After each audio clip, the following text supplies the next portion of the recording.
Wanita bila tertekan itu memang butuh bicara. Kalau kita sedih, takut, dia pasti butuh bicara. Kenapa? Perempuan itu, Bu, kalau dia udah ngomong, baru dipikirin tuh omongannya. Nah, itu perempuan rata-rata. Laki-laki, ya, bila tertekan tidak mau bicara. Ini harus hati-hati ya, Bu. Kalau suami ibu sampai di rumah, kemudian ibu lihat, ya, dia kayaknya sedih banget mukanya, ya, karena 10 menit tadi. Setelah 10 menit masih sedih, kan ibu tanya kan? Abi sedih ya? Iya. Abi capek ya? Iya. Bu, kalau ibu sudah tanya suami yang mukanya tadi sedih setelah 10 menit ya, 10 menit pertama kan itu lazim. Setelah 10 menit masih sedih banget dan ibu tanya dan dia bilang iya, tolong ibu tidak tanya-tanya lagi. Saya dulu salah. Waktu suami saya datang saya lihat mukanya kan, ayah capek ya? Iya. Kenapa sih ya? Mbok ya cerita sama aku kan istrimu, ibu dari 5 anak-anakmu. Apa kata suami? Diam. Itu sakit hati banget. Ya, laki-laki tidak mau diajak bicara, Bu. Kenapa? Ada otak laki-laki yang Allah kasih tidak ada sama perempuan. Apa? Pada saat dia ada masalah, dia harus diam untuk mencari solusi sendiri. Makanya jarang laki-laki kalau ada masalah pergi konseling. Jarang. Kalau perempuan ada masalah pergi konseling, Bu. Kenapa? Supaya ada yang dengerin. Suami gue nggak dengerin, ya udah gue ke dokter Aisyah aja deh. Dengerin. Dan konsultan perempuan harus yang terlatih. Kalau enggak, dia juga pengen ngomong, Bu.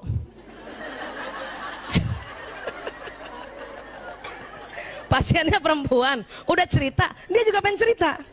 Makanya konsultan perempuan itu, psikolog perempuan atau dokter konselor perempuan ya, itu harus terlatih untuk dengar. Sudah selesai semua, tinggal memetakan. Ya, laki-laki enggak. Dan ingat, laki-laki mau cerita sama istrinya kalau masalahnya ini sudah ada alternatif solusi. Jadi ibu tenang aja, nanti dia cerita kok. Termasuk anak kita kalau datang. Ya. Sayang, kok kayaknya marah ya? Iya, Bun. Mbok ya cerita sama Bunda. Bunda kan ibumu yang melahirkanmu. Sebetulnya anak laki mau bilang diam, tapi takut durhaka. Enggak kayak bapaknya, langsung diam. Paham ya, Bu? Ya, biarin. Jadi gimana, Bu Aisyah? Bilang sama suami, ayah capek banget ya? Iya. Ini minum, ini makanan. Ya, kalau mau ngobrol, panggil aku ya. Nah, gitu. Gitu, udah kita jauh-jauh dikit. Biasanya sambil nonton TV tuh, mukanya gitu, ya. Anak juga begitu, anak laki-laki, ya. Kakak capek ya? Iya, Bun. Ya udah, ini makan, ini minum. Kalau mau cerita kapan-kapan panggil Bunda ya. Belum tentu hari itu dia mau cerita, Bun. Bisa jadi minggu depan. Ya. Kenapa? Laki-laki mau cerita sama perempuan, masalahnya dia cerita, tapi dia sudah ada alternatif solusi. Supaya apa? Laki-laki ingin dianggap sebagai pahlawan. Bun, ada PHK di kantor aku. Oh ya gitu ya. Terus apa kebijakan ayah? Ah, tanya gitu. Ya? Ya, aku sih sebenarnya susah banget ya ambil keputusannya, saya mutasi aja. Oh gitu. Insya Allah kebijakannya Abi ya itu manfaat cia gitu dong. Ya, nah itu. Jangan kita suami cerita, Bun, ya di kantor ada pemecatan PHK. Terus kita diam aja. Oh, itu nggak suka laki-laki. Walaupun kalau kita ngomong dia begitu. Tetapi kalau dia yang lagi cerita, kita harus tanggapi dengan berapi-api dan lihatlah dia sebagai seorang pahlawan. Bisa, Bu? Coba latihan di kacanya berbinar-binar ya. Oh, terus gimana Abi? Ah, Masya Allah, Abi keren banget. Itu latihan, Bu. Kenapa? Karena laki-laki ingin selalu dikagumi. Ya, ingin selalu dikagumi. Oke? Nih, tadi saya bilang kan, perempuan kalau curhat hanya ingin disimak. Ingat, laki-laki ya kalau mendengar curhat selalu menawarkan solusi.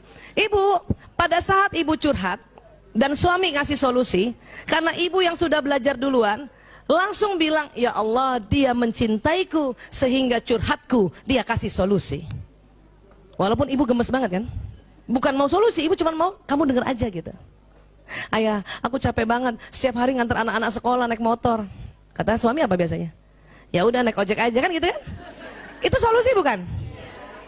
Tapi karena istri bukan mau solusi, waktu disuruh kasih solusi ojek marah. ojek sekarang nggak bisa dipercaya, Abi. Ya udah kalau gitu panggil supir, apalagi supir. Wah. Terus kata suami apa? Lo katanya capek. Ya. Sebetulnya perempuan hanya ingin didengar, dan kalimat yang paling senangi perempuan apa? Umi kasihannya capek banget. Ciela, ya Allah. Bu, saat itu juga nggak jadi capek. Betul. Suami saya udah paham tuh. Kalau saya ngeluh apa-apa, kasihan kamu capek, istirahat aja. Ciela. Padahal maksud dia, udah diam nggak usah ngomong. Tapi kalimatnya sudah belajar dia. Kalau dulu astagfirullahaladzim, ngasih solusi berantem. Suatu ketika saya makan bakmi ayam sama suami, itu saya bilang, ya Allah kalau bakmi ayam gini kurang nendang ya. Dia kasih solusi, ya udah yuk kita makan nasi goreng lagi. Ya. Itu solusi. Paham? Dan suami saya juga sudah pintar sekarang, Masya Allah.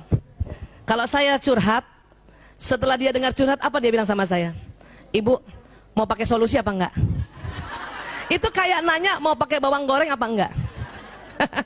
Kenapa?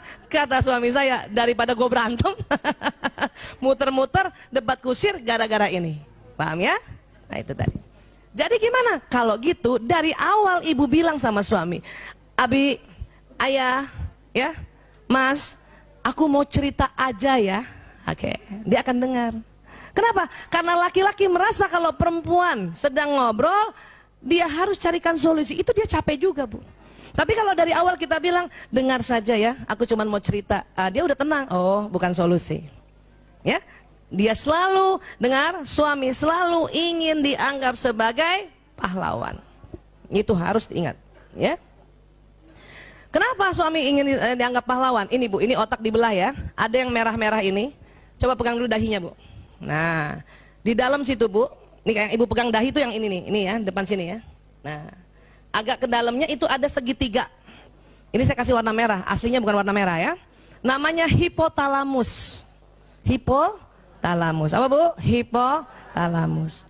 Ternyata Allah ciptakan hipotalamus laki-laki 2,5 kali lebih lebar dari perempuan. Ini. Ya.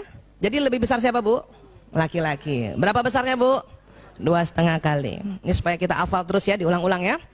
Apa fungsi hipotalamus? Sebetulnya banyak ya. Tetapi untuk laki-laki ya dan perempuan ini hipotalamus ini pertama pusat menjaga keamanan Bu. Berarti laki-laki lebih jago jaga keamanan bukan? Iya. Itu makanya dia juga selalu ingin dilihat sebagai pahlawan. Ini harus kita ciptakan Bu. Bu Aisyah, tapi kan kita pura-pura. Enggak pura-pura Bu.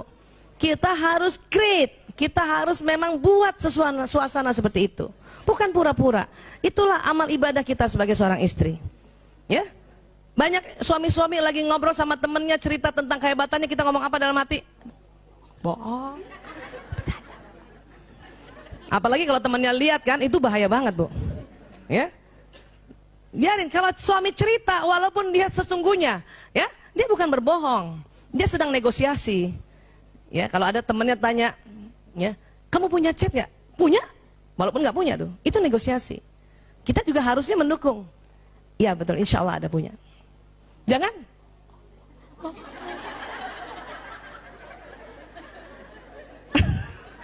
Itu kalau suami tahu itu marahnya minta ampun Bu. Ya Allah, karena kita menjatuhkan, nggak mau dia. Itu yang bikin setiap hari akhirnya apa, dia dendam sama kita. Sehingga dia mencari perempuan yang menganggap dia seorang pahlawan. Wah Allah, ya paham ya Bu? Ini pusat. Kemudian apa lagi? Ini kalau perempuan ini yang tebal nih, yang di tengah putih, namanya corpus callosum. Apa Bu? Corpus callosum. Lagi sekali lagi, corpus callosum. Yang mana sih Bu Aisyah? Itu otak di tengah Bu, bagian tengah tuh, putih. Nah, perempuan lebih tebal. Perempuan lebih tebal. Karena lebih tebal 30%, maka perempuan bisa mengerjakan lebih dari satu pekerjaan berbeda dalam satu waktu. Ibu sering gitu kan? Masak, suapin anak, balas WA, kakinya ngepel sambil balas WA. Balas WA, pantatnya tutup lemari gitu. Ya. Ya Bu. Siapa ibu pernah kalau punya wastafel di kamar mandi, ibu sikat gigi kan? lihat jendela berembun kan? Itu sambil ngilap ya. Kadang kaki ngambil baju kotor yang jatuh.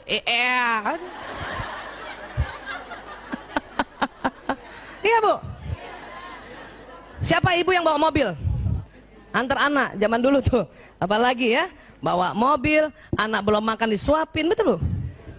Masih bisa kita dengar qiraat ya dari kaset, masih bisa pasang alis. Itu perempuan. Bahkan ada gurunya teman anak saya, perempuan itu, dia naik mobil, dia naik motor dan selalu pakai helm. Tapi sambil dia naik motor bisa pasang alis, Bu. Itu perempuan, keren banget. Kok bisa Bu Aisyah? Enggak, dia tahu dari rumahnya ke tempat dia kerja melewati 4 lampu merah. Jadi lampu merah pertama kan, lampu merah ada angkanya kan? Jadi kita udah tahu kan?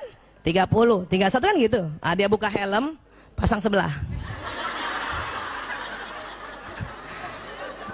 Kadang baru setengah yang sebelah, udah, ya Allah, udah. Tutup helmnya dia. Apa? Dia perkirakan lagi lampu merah kedua. Ya. Lampu merah kedua ternyata hijau.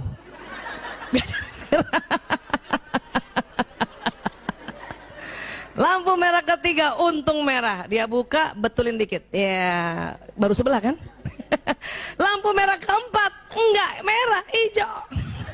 Makanya sampai pekarangan sekolah baru sebelah. Tapi itu nggak masalah. Sebelum taruh helmnya di pekarangan sekolah, bikin satu lagi. Luar biasa. Itu karena otak kita yang korpus kolosumnya lebih tebal.